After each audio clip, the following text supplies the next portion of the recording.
மிளகா செடியில மிளகாலாம் நல்லா பழுத்து காஞ்சிருச்சு. அதெல்லாம் பறிச்சிடலாமேன்னு சொல்லிட்டு போய் பறிச்சுட்டு இருந்தோம். செடி வந்து காஞ்சிருச்சு. இதுக்கு மேல வந்து மிளகாலாம் வைக்காது. அதனால இருக்கிற மிளகாலாம் பறிச்சுட்டு செடியை வந்து எடுத்துட வேண்டியது தான். ஃபர்ஸ்ட் காய் வைக்கும் போதெல்லாம் அந்த அளவுக்கு இந்த செடியில இருக்கிற மிளகா வந்து காரம் இல்லை. ஆனா இப்ப வந்துட்டு ஒரே ஒரு மிளகா போட்டாலே போதும் போல அந்த அளவுக்கு ரொம்ப காரமா இருக்குது. இந்த மிளகா எல்லாத்தையுமே நல்லா காய வச்சுட்டு கொஞ்சமா மிளகாவை எடுத்து வச்சுக்கிட்டு மீதி எல்லாத்தையும் கொண்டுட்டு போயிட்டு அரைச்சிட்டு வந்துருவோம்.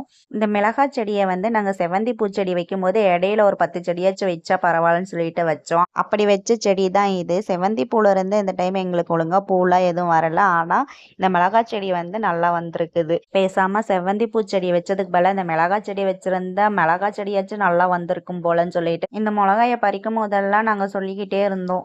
ஒரு கம்பெனியில போயிட்டு உட்காந்து மணிக்கணக்கா வேலை செய்யறதுக்கு பதிலா கிராமத்துல 2 ஆடு மாடு வாங்கிட்டு தோட்டத்துல எதையாவது ஒண்ணு போட்டுட்டு விவசாயமே பண்ணிக்கலாம் போலன்னு சொல்லிட்டு நிறைய பேர் யோசிச்சிருப்போம். ஏன் நான் கூட என் கல்யாணத்துக்கு முன்னாடி நானும் என் தம்பியும் பேசாம நம்ம ஊருக்கு போயிட்டு நம்ம ஆயா கூடயே காய்கறி அது இதுன்னு போட்டுட்டு ஜாலியா விவசாயமே பார்த்துட்டு இருக்கலாம்லடா அப்படின்னு சொல்லிட்டு நானும் என் தம்பிலாம் பேசிட்டு இருப்போம்.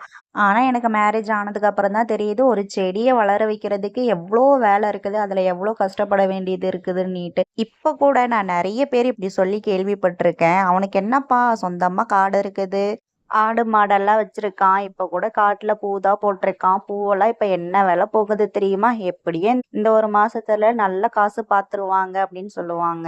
ஆனா சொல்றவங்களுக்கு என்ன தெரியும், பூவெல்லாம் பறிச்சு கொண்டுட்டு போயிட்டு அதுக்கு விலைக்கு போடும் போது அதோட விலையை கேட்டா பேசாம இந்த பூச்செடி வச்சதுக்கு பதிலா வேற ஏதாவது செடி வச்சிருந்தா பரவாயில்லன்னு சொல்லிட்டு தோணும். நம்ம தோட்டத்துல போற காய்கறியோ பூவோ எல்லா நேரமும் நமக்கு லாபத்தை கொடுக்காது. அதை வந்து விவசாயம் மட்டுமே பார்த்து செஞ்சுட்டு இருக்காங்கல்ல, அவங்க கிட்ட போய் கேட்டீங்கன்னா அதுல எவ்வளவு கஷ்டம் இருக்குன்னு சொல்லிட்டு அவங்க சொல்லுவாங்க. எப்பயுமே ஒரு வேலையை இன்னொரு வேலையோட கம்பேர் பண்ணக்கூடாது. கம்ப்யூட்டர் வேலையோ காட்டு வேலையோ எந்த வேலையா இருந்தாலும் நம்ம கஷ்டப்படாம நமக்கு எதுவும் ஈஸியா கிடைச்சிடாது.